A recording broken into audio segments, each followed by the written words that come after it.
बोलिए सतगुरु स्वामी की, बोलिए जगत पिता जगतार की।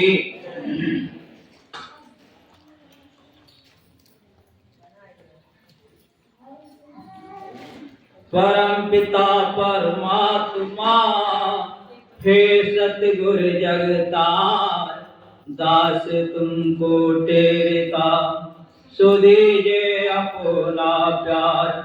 मम हृदय में बैठकर आप करो सत्संग, इन रूहों को मिले सो दाता तेरा रंग। इन रूहों को मिले दाता तेरा रंग। आज होली का समय है और होली जो मनाई जाती है एक रंगों का त्योहार है, जिसमें सब रंग इंसान हो जाता है, रंग जाता है सब रंग में, और उस सब रंग में रंगने के बाद फिर एक रंग हो जाता है। मतलब हमारे लिए क्या है, हम इस संसार में अगर कुछ सीख लें तो हर जगह से ले सकते हैं, अन्यथा कहीं से नहीं ले सकते। हम विचार करें अपने अंदर में और खूब अच्छे ढंग से समझें, चीजों के लिए बहुत अच्छे ढंग से समझें, क्योंकि जो कुछ हम करते हैं आज वो हमें कल जरूर मिलेगा, या जो कुछ हमने कल किया था वो हमें आज मिल रहा है। देखिए इस कलकाल में ये होलिका का त्योहार प्रहलाद की याद में मनाया जाता है, सब जानते हैं। पर होली की गोद में, यानी बुराई की गोद में सच्चाई को बिठाया गया, फिर भी बुराई सत्य को जला ना सकी। असलियत यही है कि हमारे अंदर सच्चाई गहराई से बैठ जाए, और अगर सच्चाई गहराई से बैठ जाएगी तब हमें किसी चीज के त्याग की जरूरत नहीं, किसी चीज के त्याग की जरूरत नहीं, क्योंकि त्यागना तो उसे पड़ता है कि कुछ गलत हो। भाई त्याग तो तब सकते हो कुछ गलत हो, कुछ गलत बचा ही नहीं तो क्या त्याग। वही राजा जनक राजा है, राजा जनक राजा है, मां जगत जननी जगदम्बा जिनके आंगन में पली बड़ी हुई, वह राज करते हुए भी परमात्मा में रमे हुए हैं। कहां त्याग की बात है? त्याग की वहां बात होती है एक गरीब से गरीब इंसान के लिए त्याग की जरूरत पड़ती है जब अंदर में, हृदय में बुराई बसी है, अपने मन में भावना गलत है, अपने मन में अगर किसी को नीचा दिखाने की, या किसी के साथ गलत करने की, या किसी को धोखा देने की भावना है, तब इसका त्याग करना होता है। नहीं तो त्याग की तो जरूरत ही नहीं है। अभी एक जगह बहुत रामायण के ऊपर चर्चा हुई और ऐसी चर्चा चली वहां पर कि बाबा तुलसी ने एक दोहा लिखा है,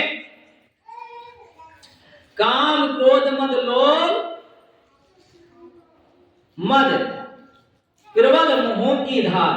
काम क्रोध लोभाद मद प्रबल मोह की धार, तिनमें अत दारुण दुखद माया रूपी नार। अब वहां पर कुछ लोग ऐसे थे जो रामायण को नहीं मानने वाले थे, उन्होंने कह दिया बाबा तुलसी तो लिख रहे हैं दारुण दुखद माया रूपी नार, पर बात समझोगे ही नहीं तो कहीं दोगे। जब माया रूपी का मतलब कि जो जिसमें सारे छल कपट छिपे हो जिस स्त्री के अंदर, माया का मतलब है जो हर तरीके से अपने चमक दमक दिखावे से दुनिया को मोहित करने के लिए तैयार है, जो वास्तव में अपनी परंपरा को भूल चुकी हो, उसे लिख रहे हैं माया रूपी नार दुखद। वैसे काम क्रोध लोभाद मद ये सब दुखदायक है, पर इनमें अध दारुण दुख है। कौन? माया रूपी नाग। रामायण में जब बाबा तुलसी भक्ति की बड़ाई करते हैं तो सबरी के लिए कितना ऊंचे पद पर बिठा दिया उन्होंने। तो उनका किसी ना स्त्री से मतलब है ना पुरुष से मतलब है, उन्हें मतलब है एक अच्छे इंसान बनाने से। रामायण एक अच्छा इंसान बनाने को हमें तैयार है, अगर हम उसका अध्ययन करें, अगर हम उसका मनन करें तो। तो जब सबरी के यहां पर भगवान जाते हैं तो कितना प्यार वहां बरसाया है प्रभु ने। जितने ग्रंथ लिखे गए, जितने संत महात्मा ने गाया, पर भगवान राम ने तो एक ही बात कही कि मैं पिता के घर रहा, माँ के हाथ का बनाया हुआ खाया, ससुराल गया, जहां जहां मेरी पौनाई हुई, सबरी के बेरो जैसा स्वाद कहीं नहीं पाई। हमने सबरी के बेरो जैसा स्वाद कहीं पाया ही नहीं। क्यों? क्योंकि उसमें प्यार इतना था, प्यार इतना था। 10,000 साल का पूरा निश्चित एक विश्वास के साथ रोज सबरी फल लाती, रोज बुढ़ाती, रोज कि मेरे राम आएंगे, मेरे राम आएंगे, मेरे राम आएंगे।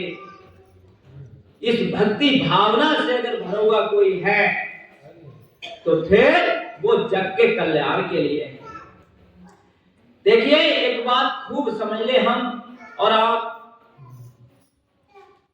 जो हम करते हैं कोई देखे ना देखे, परमात्मा देख रहा है। क्या मैं हूं या आप हो या कोई भी हो, ऐसा नहीं कि अगर हम यहां बैठ गए तो हमारे लिए कहीं किसी चीज की छूट है। सबसे पहले हमारे लिए है, सबसे पहले साधु के लिए है। क्योंकि साधु जानबूझकर गलत करता है तो उसका परिणाम भी उसके लिए गलत होता है। कोई भी हो, जैसा जो कोई करेगा वैसा उसे भरना जरूर पड़ेगा। और एक बात खूब समझ ले हम अपने लिए। मैं तो जब सत्संग, क्योंकि महाराज जी कहते थे सत्संग सुनाओ तो खुद सुनते भी रहना कि जो कुछ कह रहे हो तुम, क्या तुम्हारे अंदर वो चीजें हैं? मान लो जो कुछ कह रहे हो तुम, तो क्या तुम्हारे अंदर कुछ चीजें हैं? अभी जैसे सत्संग में एक बार मेरे मुख से निकलेगा कि ब्रह्मचर्य बहुत सबसे बड़ी चीज है साधना के लिए। अब बात निकल गई, उस समय महाराज जी थे, बात जब मुख से निकली कि ब्रह्मचर्य साधना के लिए सबसे बड़ी चीज है, अब निकल गई तो फिर बड़ा ये चीज अपने पर लागू हुई। और मैंने, हमारी पत्नी भी बैठी है, उस समय शादी हुई थी, 1 की 2 बच्चे थे मेरे, और उस समय मैं 1 साल का व्रत महाराज जी से ले कि 1 साल मुझे ब्रह्मचर्य रहने। कहते पागल है, पता चली कि स्त्री ही छूट जाए। अब कुछ भी हो महाराज जी, आप हाथ।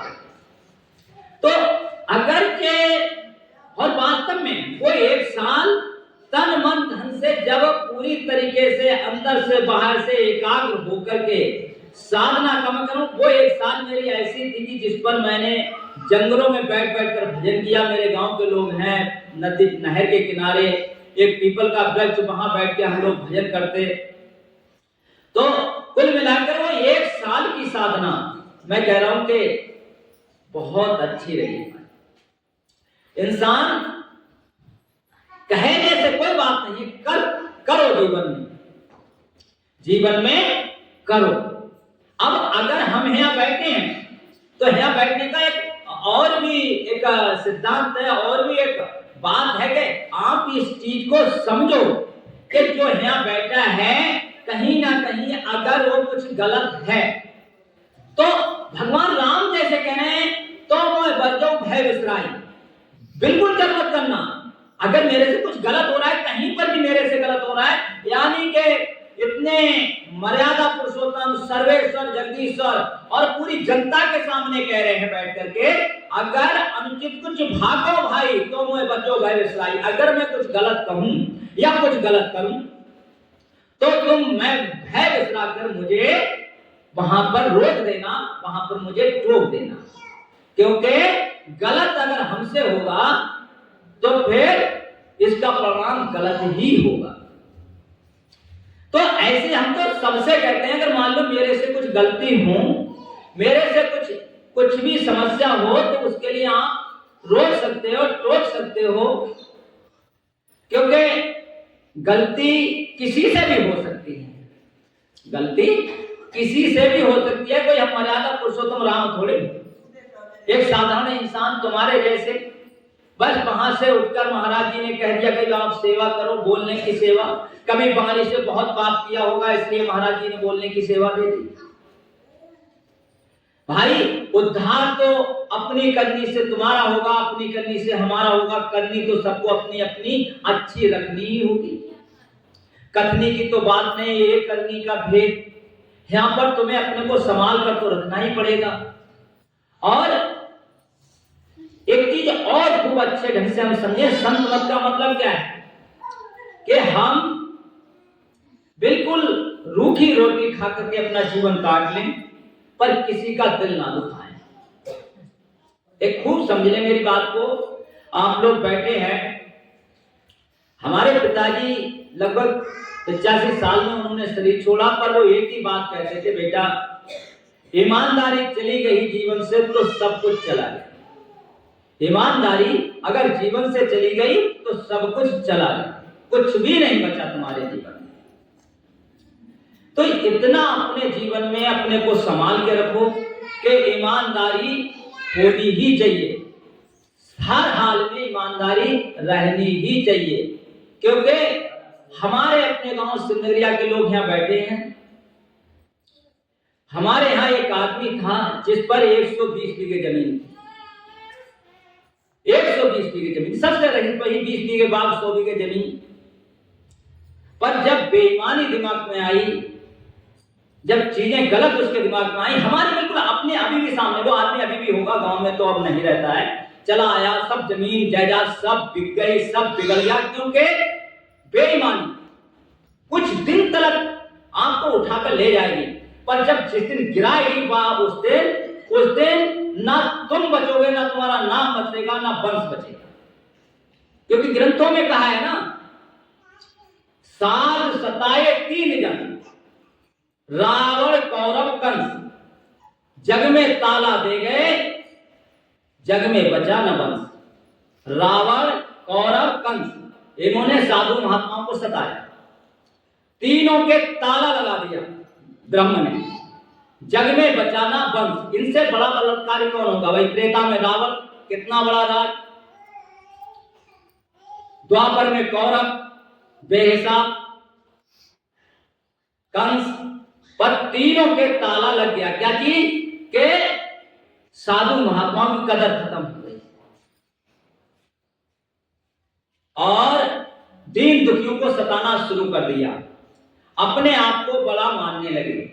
संत मत का मतलब क्या है? संत मत में अगर तुम आए हो तो नानक नाना हो रो जो घासन में डूब। नानक साहब कह रहे हैं नन्हे बनकर चलना पड़ेगा।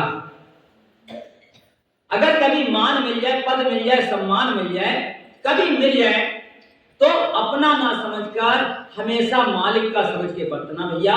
और एक बात हमेशा याद रखना कि दीन गरीबों के दिल को कभी मत दुखाना, कभी मत दुखाना। क्योंकि कुछ भी हो, कुछ भी हो, पर मालिक के यहां सारा लेखा लिखा जाता है। जिस दिन वो लौट कर हिसाब लेगा तो फिर कोई नहीं बचाएगा। साधु महात्माओं की बात कड़वी जरूर लगती है, पर होती सच्ची, असलियत में होती सच्ची है। सच्ची ऐसी होती है कि जब रावण सीता को चुरा लाए और शिव की भक्ति करते हैं। शिव का एक रूप हनुमान जी भी, रुद्र अवतार कहते हैं हनुमान जी को, 11वें रुद्र वो अवतार हैं शिव। और तब लंका जब जलाने जाते हैं तो बंध जाते हैं ब्रह्मपाश में, हनुमान जी को कोई बांधेगा? वो कहते मुझे राम कार्य करने को मैं आया हूं, इसलिए मैं बंध गया। और वो दिखा देते हैं, मतलब एक दिखा देते हैं, मैं चाहूं तो एक पल में तेरे ब्रह्मपाश क्या मुझे कोई दुनिया की ताकत नहीं रोक सकती, बांध सकती, पर बंधा मैं क्यों हूं? वो कह रहे हैं कि हे रावण, बात समझो, बात समझो कि अंत में तुम्हारा कोई साथी नहीं होगा।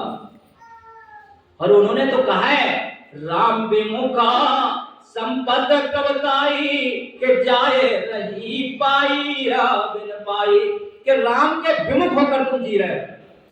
राम के सम्मुख होकर जीने का मतलब है सबका आदर करना, सबका सत्कार करना, सबका दया करना, सब पर करुणा करना। और तुम ऐसा जीवन जी रहे हो कि तुम्हारी संपत्ति, यानी कि वो सम्मुख होकर के रुद्र अवतार है, गुरु हैं अगर देखा जाए रावण के, तो वहां वो समझा रहे कि हे रावण, तुम समझ जाओ, मान जाओ बात के लिए, ये जो तुम कर रहे हो इसका बहुत बुरा परिणाम गलत होगा। पर कहां नहीं समझता है इंसान। हमने अपने जीवन में देखा है लोगों को नहीं समझते हैं, नहीं बदलते हैं अपने रास्ते। क्यों?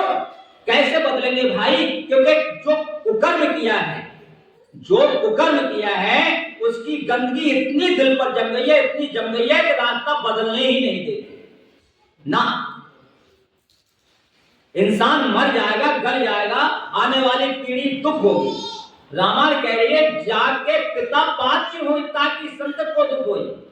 जिसके बाप माँ बाप अगर गलत कर्म करते हैं उसकी औलाद तक को दुख मिलता है। ऐसी थोड़ी ग्रंथ कह रहे हैं, पर संतों की बात, और कबीर जैसे संत तो कह रहे हैं, संगत से सुधरा नहीं ताका बड़ा अभागा कहा गया उसे, अभागा कहा गया है उसे, कि जो संतों की बात को नहीं मानता है। और रामायण की अगर बात करें तो रामायण तो इतने प्रेम और रस से भरी हुई चीज है। एक बार रात के, मैं बिल्कुल नई बात बता रहा हूं आपको, रात के 12 या 1 बजे का समय है, छत पर कोई टहलते हुआ मालूम पड़ रहा है कौशल्या जी के लिए। कौशल्या जी देख रही है कि कौन है रात के 12 बजे, छत पर जाकर देख रही है तो शत्रुघ्न जी की पत्नी सुरकीर्ति घूम रही है, टहल रही है। बेटा तू मेरी छत पर कैसे टहल रही है, क्या है ये? ऐसी टहल रही, फिर भी क्यों टहल रही है? शत्रुघ्न कहां है? अरे माता जी, शत्रुघ्न को तो 13 साल हो गए वो महल में आए नहीं। 13 साल हो गए, यानी वो कहां है भाई? राम लक्ष्मण वन को चले गए, भरत जो है वो तपस्या में लीन है और नंदीग्राम में रहते हैं, तो शत्रुघ्न कहां रहता है? 13 साल हो गए, कहां रहता है वो? कहां रहता है भाई? 13 साल से वो कहां है? अब इन्हें बहुत बेचैनी होती है, तुरंत द्वारपाल से हंकार बुलाया जाता है और सुरकीर्ति को साथ में लेती हैं और ढूंढने जाते हैं। तो उन्हें पता है कि भरत के पास होगा, जहां तक बचपन से भरत के पास में जाकर देखते हैं तो एक शिला पड़ी है, उस पर अपना सिर रख करके और लेटे हुए हैं, सो रहे। भरत के कुटिया के सामने माता उठाती, कहती बेटा ये क्या दशा बनाई है तुमने? बोले सबसे अच्छी दशा तो मेरी है, आराम से लेटा हूं भाई, ना कोई समस्या है ना कोई परेशानी है, और कुछ दिन सेवा का मौका मिला तो सेवा करता हूं, दिन में रहता हूं। पर रात के लिए मेरे दिमाग में एक बात आई कि जो तोषक तकिए श्रृंगार, जो मतलब के वैभव, मतलब मेरे भाइयों जो मुझसे बड़े हैं उन सबके लिए, किसी के लिए मेरे लिए छोड़ दिए गए वैभव, मेरे लिए स्त्री की भोग वासना, मेरे लिए ये सब कुछ, मैं क्यों भोगूं इन सबके लिए जब कोई नहीं भोग रहा है? मैं क्यों भोगूं इन सबके लिए? इसलिए मां, मैंने ऐसा रहना स्वीकार किया। और ये एक नहीं, जब हनुमान जी निकल कर जाते हैं उधर से संजीवनी बूटी लेकर के, और बिना फल का सहायक भरत जी जब मानते हैं, जब गिरे हुए होते हैं हनुमान जी, बिना फल के सहायक से हनुमान जी गिर जाते हैं, और गिरते हैं तो राम राम करके जब उनके पास भरत जी जाते हैं, और भरत जी जब जाते हैं तो इतनी देर में पूरा कोलाहल हो जाता है, पूरा राजद्वार वहां इकट्ठा हो जाता है। कौशल्या जी जब देखती है तो हनुमान से पूछती बात क्या है?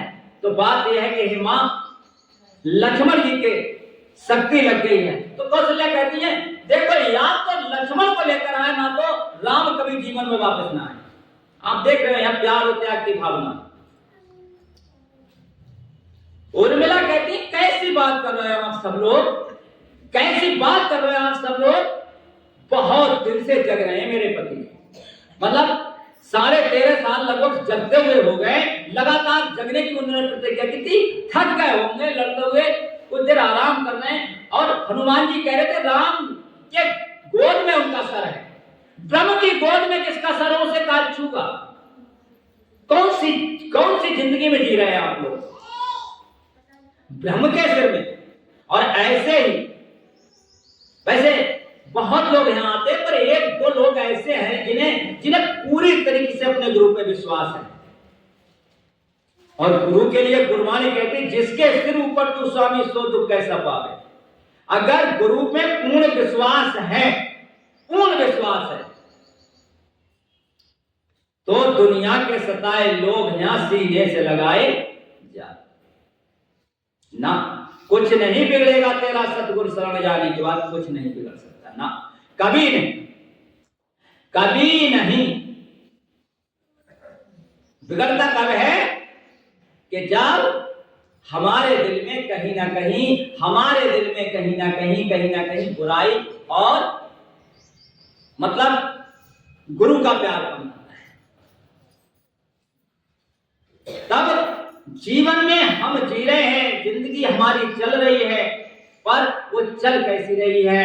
एक चीज और यहां से कह करके लेकर के हम उठे कि जिंदगी हमारी चल कैसी रही है और हम जी कैसे रहे। इन सब चीजों के लिए हम देखते हुए अगर चलेंगे अपनी जिंदगी में और जानेंगे अपनी जिंदगी में कि हमारी जिंदगी क्या है, हमारी जिंदगी, हम में से कितने लोग ऐसे हैं कि जिन्हें ये पता है कि हम कितने दिन और जिएंगे।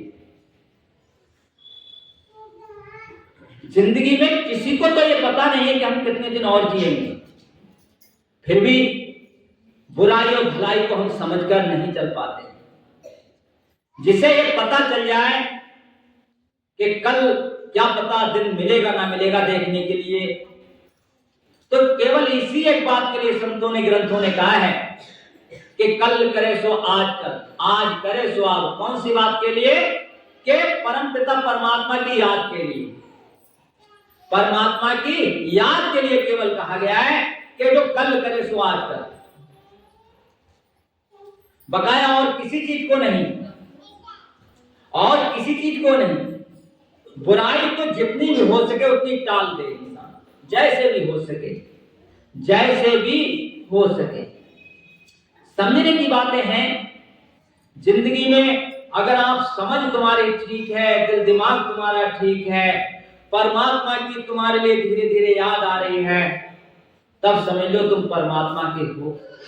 और परमात्मा की याद की 2-3 चीजें मैं तुम्हें बता दूं, अगर जिसके लिए परमात्मा की याद आती होगी। एक तो वो कभी भी विचलित नहीं होगा, कभी नहीं विचलित हो सकता ना, वो विचलित नहीं होगा। विचलित का बात समझ रहे हो कि वो कभी भी अपने आप से दूर यानी अपनी शांति से दूर नहीं हो सकता, क्योंकि उसे पता है कि सबसे बड़ा अगर कोई है वो मालिक है, वो परमात्मा है। उसकी अगर हम शरण में हैं तो वो हमारी रक्षा करेगी, उसे पता है। कहां विचलित हुए? अभी होलिका की बात चल रही थी, कहां विचलित हुए? एक लकड़ी के ढेर में बिठाए जा रहे हैं प्रहलाद जी, और पता है चल रहा है कि होलिका जो है वो ऐसा वस्त्र ओढ़ कर बैठ रही है कि जो होलिका बच जाएगी और प्रहलाद जल जाएंगे। कहां विचलित हुए? हंसते हुए बैठ जाते। और प्रहलाद जी का वो बात अगर भागवत में आप पढ़ोगे जाकर के, तो भागवत में जो श्लोक है तो प्रहलाद जी वहां कह रहे हैं बहुत प्यार के साथ कि जिसने अग्नि को रचा है, जिसने अग्नि को रचा है वो मुझे कैसे जला देगी कि जब मैं उसी का दास हूं। भाई किसी ने अग्नि को बनाया है और मैं उसकी आराधना कर रहा हूं। जलानते कारण गिरजा, शंकर भगवान गिरजा से कह रहे हैं मां पार्वती जलानते कारण गिरजा। हनुमान जी की पूंछ में आग लगाई गई, क्यों नहीं जले वो? कि जहकर अनल है, जिसने अनिल को सिरजा यानी जिसने अग्नि को बनाया वो उनके दास थे हनुमान। ऐसे ही जब उन्हें तेल में डाला गया तो कहां विचलित हुए? या जब हम विचलित होते हैं तब भगवान हमसे मुख मोड़ लेते हैं। परमात्मा हर जगह हर समय हमारे लिए तुरंत मदद क्यों नहीं मिलती कि हम विचलित हो जाते हैं, घबरा जाते हैं, दुखी हो जाते हैं। हमारी बुद्धि कमजोर है, हम कहीं ना कहीं कमजोरी के साथ खड़े हैं। कमजोरी के साथ करें, अगर हम पूरी तरीके से सच्चाई के साथ खड़े हो जाएं, अच्छाई के साथ खड़े हो जाएं और परमात्मा के लिए पूरी तरीके से हम धन्यवाद करते चले, तो परमात्मा अपार है, असीम है, करुणा रस से भरा हुआ है, करुणा रस से भरा हुआ है परमात्मा। भगवान गीता में कहते हैं माचिता मदगत प्राणा बोधयन्ता परस्परम कथयन्ता च मां नित्यं तुष्यन्ति च रमन्ति च। मत चित्ता, जिसका चित्त मेरे ओर लगा, मत चित्ता जिसका चित्त मेरी ओर लगा, मदगत प्राण, जिसके प्राणों की गति भी मेरी ओर है। कौन है भक्त? भगवान सबसे सर्वश्रेष्ठ ग्रंथ हमें समझा रहा है। मत चित्ता, जिसका चित्त मेरी ओर लगा है, मदगत प्राण, जिसके प्राणों की गति मेरी ओर, बोधयन्ता परस्पर। अगर वो किसी से बात करते हैं परस्पर, तो कौन सी बात करते हैं? कि मेरे मिलने की। कथयन्ता मां नित्यम, मेरी ही कथा, मेरी ही बात, मेरी ही चर्चा करते हैं। तुष्यन्ति च, और वो संतुष्ट रहते हैं। ये बात कितनी बढ़िया है, संतुष्ट रहते हैं। हमें संतुष्टि तो नहीं होती। हाँ, हम कैसे मतलब ऐसा खा ले, हमें तो बड़ा हंसी आती है जब हम अपने परिवार के लोगों के लिए बड़ा हंसी। हाँ, रोज एक एक चीज। मैं कह रहा हूं कि मेरे लिए जिंदगी भर बिल्कुल एक चीज खाकर हम गुजार देंगे और बिल्कुल ये नहीं कहेंगे, ये नहीं खाएंगे, वो चीज मेरे शरीर को फायदा करने वाली। एक चीज लगाना, दूसरी चीज कभी खाने के लिए नहीं कह सकता। बस शरीर के लिए, चलाने के लिए चाहिए, उसमें स्वाद अगर है तो फिर कहां साधु? भाई स्वाद का नाम ही साधु है, और जो साधु है तो फिर वहां पर किस चीज का क्यों चाहिए? क्यों चाहिए भाई स्वाद? क्यों चाहिए? तो जो भी खाने को मिल जाए उसमें संतुष्टि हो, जो भी पहनने को मिल जाए उसमें संतुष्टि हो। आदमी दुखी क्यों हो जाता है? उसे ज्यादा चाहिए, अच्छा चाहिए।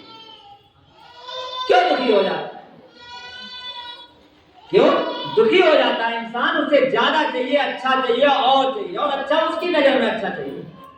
दुनिया की नजर में चाहे वो भले से ही गलत हो, पर ज्यादा चाहिए, इसलिए दुखी होता है। अपने ही फंसे हुए जाल में इंसान फंसता है, अपने ही फंसे हुए जाल में इंसान फंसता है। और कोई माया जाल है ना, अपने आप बुनता है, अपने आप फंसता है, अपने आप दुखी होता है, अपने आप ही परेशान हो जाता है। तो जब तक हम स्वाद मदगत प्राण, जिसके प्राणों की गति मेरे ओर, और क्या है, और वो कह रहे हैं कि बहुत अच्छे ढंग से वो समझा रहे हैं। भगवान कृष्ण अर्जुन के लिए, अर्जुन के माध्यम से समझा रहे हैं, बल्कि पूरे संसार के लिए एक श्लोक कामयाब है। वो कह रहे हैं बोधयन्ता परस्परम, आपस में बात करते हैं तो मेरी कथयन्ता च मां नित्यम, नित्य ही मेरी कथा, मेरी ही बात करते हैं वो। तुष्यन्ति यानी हमेशा संतुष्ट है, संतुष्ट है, रमन्ति च, और मेरे में रमन करते हैं, मुझसे ही प्यार करते हैं। ऐसे होते हैं मेरे भक्त, ऐसे होते हैं मेरे भक्त। पिछली बार सत्संग में हम लोगों ने भागवत के 9वें श्लोक के लिए कहा था। आज हम उसका पहला श्लोक, गोपी गीत, यानी भागवत का सार है, यानी भागवत जो है भागवत का प्राण है। अगर हम देखेंगे तो भागवत का प्राण है गोपी गीत, गोपियों का गीत। तो पहले ही श्लोक में गोपियां जब भगवान को पुकारे, वैसे इसका कोई आपको समझा नहीं सकता गोपी गीत का, कितना भी कोशिश कर ले। आज तक लाखों इंसानों ने समझाया, समझा नहीं पाए कोई। क्या कैसे समझाएंगे? आप जितनी वाणियां देखोगे सब अलग अलग तुम्हें समझाते हुए मिलेंगी गोपी गीत के लिए। क्यों? क्योंकि गोपियां एक सुर में गा रही हैं, हजारों गोपियां एकत्र हो गई हैं और एक सुर में गा रही हैं वहां पर, और एक सुर में जब गा रही है तो एक सुर में बिना याद किए कैसे निकल रही है वो वाणी, आप समझ रहे हैं बात के लिए। और गोपी पहले से कुछ याद नहीं और निकल रही है, वाणी निकल रही है उनके अंदर से। क्या है? जगत जननी आदे श्री मां राधे सबके हृदय में निवास कर चुकी है, सबके अंदर से एक ही बात निकल रही है। जब कन्हैया नहीं मिलते तब उस समय पुकारती हैं गोपियां ना, जब रासलीला रचाते रचाते और एकदम गायब हो जाते हैं, उस समय गोपियों ने जो पुकारा है, तो उसका पहला श्लोक हम लोग लेते हैं। थोड़ा सा मैं समझाने की उससे कोशिश करूंगा, वैसे मेरी क्षमता नहीं है, क्यों किसी की क्षमता नहीं है। भाई पूर्ण प्रेम से पुकारा हो राधा ने और कन्हैया उससे सुनता हो, तो बस जिसने पुकारा वो जाने, जिसने सुना वो जाने। हम लोग तो केवल यानी गोपी गीत ऐसे राग में लिखा हुआ है कि जिसे सुनकर इंसान कनक मंजरी राग, कनक कहते हैं धतूरा, धतूरे के नशा जो होता है वो इंसान को बिल्कुल मस्त बना देता है, यानी उस राग में है लिखा हुआ। इसलिए इससे जब जब भक्तों ने गाया है तो बहुत प्यार उनके अंदर उमड़ा है। वो कह रहे हैं जय ते दे काम, गोपियां गा रहे हैं जय ते दे काम, जान मना गिरजा श्रद्धेंद्रा शाश्वता जय ते दे काम, जान मना गिरजा श्रद्धेंद्रा शाश्वता दैत द्रसता देत्युतावका त्वन्द्रता सवा ताम बीतेन्वते त्वमदिरता सवा ताम बीतेन्वते। गोपियां पहली बार जब पुकार रही हैं तो क्या कह रही हैं? जय तेरिकम बिरजा। ब्रज जो है वो हर खंड ब्रह्मांडों से लेकर पूरी दुनिया से लेकर सबसे ज्यादा जय जयकार हो रही है इस ब्रज। हे कन्हैया, अगर कोई सुनते हो तुम हमारी बात को, सुनते तो जरूरी होगी, तुम सर्व व्यापक हो, थोड़ी देर हमसे ओझल हो गए हो। जय तेरिकम यानी कि अच्छा अधिकम, यहाँ नाम ले लेनी कहां कहां से अधिक हो रहा है ब्रज। क्या ये वैकुंठ हमसे भी अधिक है? तो गोपियां कह रही हाँ, ये वैकुंठ से भी बढ़कर है ब्रज। क्यों? वैकुंठ में तो लक्ष्मी जी निवास करती हैं, पर वहां निवास करती है, वहां उनकी पूजा होती है। यहाँ लक्ष्मी जी सब सेवा कर रही हैं, यहाँ लक्ष्मी जी सबकी सब सेवा कर रही हैं, इसलिए ये अधिकम और हर चीज यहाँ अधिक से अधिक हो रही है। यानी वृक्ष फल से अधिक दे रहे हैं, हर चीज बढ़ती चली जा रही है। क्यों? क्योंकि तुमने यहाँ जन्म लिया है। जय तेरिकम जन्मना ब्रज, आपके जन्म लेने से। क्यों? और फिर क्या हुआ? श्रद्ध इंद्रा शाश्वत ही, यहाँ पर इंद्रा यानी इंद्रा कहते हैं लक्ष्मी को, लक्ष्मी श्रद्ध कहते हैं रहने को, शाश्वत हर समय ही यानी निश्चिंत रहती हैं, हर समय रहती हैं। और क्या करती हैं? सेवा करती हैं।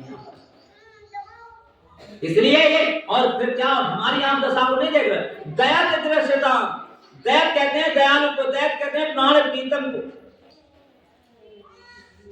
तुम हमारे प्राण प्रीतम हो, तुम दयालु हो। दृश्यता आप हमें दिख जाइए, अच्छा नहीं दिख रहा है दृश्यता का तो हमारी ओर देख तो लीजिए। अगर आप नहीं दिख रहे हो हमें, गोपियां कह रही हैं दृश्यता अगर नहीं दिख रहा है तो हमारी ओर देख लो कि हम कितना व्याकुल हो रही, कितना रो रही, हमारे प्राण निकले जा रहे हैं आपको व्याकुल होकर पुकार। अगर आप देख लोगे तो जरूर प्रकट हो जाओगे, जरूर हमारे सामने आ जाओगे।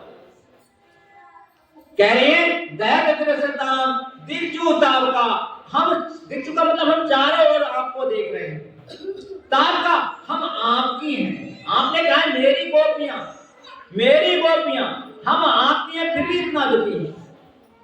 ताब का अर्थ है तुई धृता सवा, और फिर एक आवाज बोलती जब तुम इतनी दुखी हो रही हो तो प्राण क्यों नहीं छोड़ देती? एक आवाज उनके लिए लगा, ऐसा कोई कह रहा है तो प्राण क्यों नहीं छोड़ देते? गोपियां के लिए तुई धृता सवा, हम आपके लिए तो प्राण धारण करोगे, क्योंकि जब हम आपको नहीं मिलेंगे यहाँ पर और अगर हमने प्राण छोड़ दिए तो तुम दुखी होगे, तुम रोगे, तुम कहते मेरी गोपियां हैं और हम तुम्हारे और तुम्हें नहीं मिलेंगे तो तुम दुखी हो, इसलिए तुम्हारे कारण हम शरीर धारण करोगे। और कह रहे हैं कि दुआ में बीते दिन दे और हम तुम्हारे लिए ढूंढ रहे हैं, आप हमें मिल जाओ। यही अगर हम थोड़ी सी चीज की ओर देखें, इस गोपी गीत की ओर देखें, क्या हमसे हमारे प्राण प्रीतम जो सर्वेश्वर हैं, जगदीश्वर हैं, कहीं ओझल नहीं हो गए?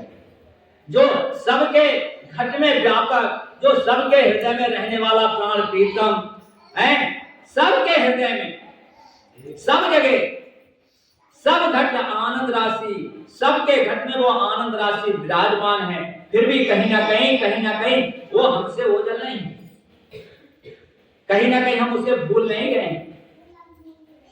अगर के सत्संग सुनकर उसकी ओर ध्यान चला जाए और एक चीज दिल में आ जाए कि आज से हम सच्चाई के साथ जीवन जिएंगे, आज के साथ अच्छाई के साथ जीवन जिएंगे, क्योंकि अच्छाई बहुत दिन तक चलती है और बुराई कभी ना कभी हमें धोखा दे जाती है, कभी ना कभी हमें धोखा दे जाती है, और इतना बुरा धोखा देती है कि पूरी तरीके से लपेट के ले जाती है। इसलिए अच्छाई के साथ जिए, भलाई के साथ जिए, परमपिता परमात्मा के साथ जिए और जिंदगी में निर्मलता लाएं, पावनता लाएं, हर हाल में जिंदगी में निर्मलता लाएं, पावनता लाएं, कुछ ऐसा जीवन में करें कि जिससे कुछ हमारा नाम इस दुनिया में लिया जाए तो अच्छाई के साथ लिया जाए। भाई देखो, धन की कमी नहीं, सोने की लंका पर रावण आज जलाया जाता है, फिर किस चीज की कमी? ज्ञान की तो कमी नहीं, ज्ञान तो इतना कि 4 वेदों की जाता उन्हें, टीका उन्होंने बहुत बड़ी लिखी है 4 वेदों के ऊपर, हर चीज होने के साथ साथ पर क्या था? अपना ईमान ठिकाने नहीं, सब कुछ था पर अपना ईमान ठिकाने नहीं था, इसलिए आज भी रावण को जलाया जाता है, आज भी रावण को जलाया जाता है। हम अपने ओर देखें, अपने समय की ओर देखें कि हमारा समय कैसा चल रहा है, हमारा जीवन कैसे चल रहा है और हम इसे कैसे जिएंगे। आज कुछ थोड़ी देर तक भी सत्संग रखेंगे क्योंकि समय लेट आए हम लोग, तो थोड़ा बात गलत थोड़ा कर लेंगे, कोई बात नहीं है। तो समय के लिए अपनी ओर देखें कि हम किस ओर जा रहे हैं, हमारा गंतव्य किधर है। कल मैं एक हकीकत देख के आया, हिंदुस्तानी जी हमारे बीच बैठे हैं, अभी आए, कि वहां 75 साल के लोग बैडमिंटन खेल रहे थे और इतना बढ़िया खेल रहे थे, हजारों आदमी ने वहां एंट्री करवाई हुई खेल में, 35 साल से 75 साल या 35 साल से ऊपर कितने भी जो लोग थे खेल रहे थे वहां। तो वहां एक खास एक उत्साह हमें हल्द्वानी में देखने को मिला कि क्या भाई लोग जीने के लिए क्या व्याकुल हैं यार, जीवन कितना अपने के लिए परम प्रिय मान रहे हैं कि हमारा जीवन बचे। अपने जीवन बचाने के लिए इंसान कितना मतलब हृष्ट रहना चाह रहा है, कितनी मेहनत कर रहा है वहां पर, मतलब वहां जाकर लगा कि यार इंसान मतलब हम तो इनके जैसा कुछ भी नहीं, जबकि हम भी अपने के लिए अच्छा मानते हैं, पर मैंने वहां जाकर देखा कि हम तो यहाँ पर कुछ भी नहीं। अभी जब दौड़ हुई पिछले महीने 1 तारीख को, जब 5 किलोमीटर मैराथन में दौड़ा तो मुझे लगा कि यार मैं बहुत अच्छा व्यक्ति हूँ, पर जब वहां जाकर देखा कि 75 साल के लोग वहां ऐसे खेल रहे हैं जैसे नए बच्चे खेलते हैं। हम तो 60 साल के होने जा रहे हैं, तो अगर हम कुछ दौड़ लिए तो कोई बहुत बड़ी बात नहीं थी। वहां जाकर पता चला कि 5 किलोमीटर दौड़ने वाला तो कुछ भी नहीं है उनके सामने, साफ पसीने से लथपथ और साफ क्या चिड़िया अपनी तरफ गिरने नहीं दे रहा है। तो अच्छाई के साथ जीवन हो, भलाई के साथ जीवन हो और उत्साह के साथ जीवन हो। उत्साहीने धन धर्म हानि, अगर तुम्हारे अंदर से उत्साह ही समाप्त हो गया, जो लोग अगर जिम वगैरह जाते हैं वहां पर आप जाके देखो, संगी साथी जब वहां पर जिम करते हैं और उन्हें देखकर लगता है यार हम इनके जैसा कुछ नहीं कर पा रहे, वहां जाकर जब उत्साह बढ़ता है तो पता चलता है कि उत्साहित ही जो होता है जीवन में, उमंगे ही जो होती हैं इंसान के लिए अच्छा बनाने को प्रेरित करती है। हमारे अंदर ऊर्जावान भवा, हमारे ऋषि मुनि क्या कहते थे, ओजस्वी भवा, यानी कि हम मतलब कहने के लिए है पूरी तरीके से शक्ति से भरपूर हो, पर वो शक्ति किस काम की, जो अशांति फैला दे, हमारे अंदर शांति से हम भरपूर हों, प्रेम से भरपूर हों, इन सब चीजों से हम भरपूर रहें, अच्छे ढंग से भरपूर रहें। साधु महात्मा की एक ही दुआ होती है आप सबके लिए, सबको फूलो फलो अघाओ, अच्छे ढंग से रहो। और एक ही शब्द जो बार बार गूंजता है, दूध पूत धन धाम से वंचित रहे न कोई, ए अवलासा हम सबकी मेरे प्रभु पूर्ण होए। दूध से पूत से धन से धाम से सबको मालिक अच्छा रखे। इस त्योहार में मेरे तो दिल से यही दुआ है कि मालिक सबका भला करे, सबका भला करे, सबका भला करे।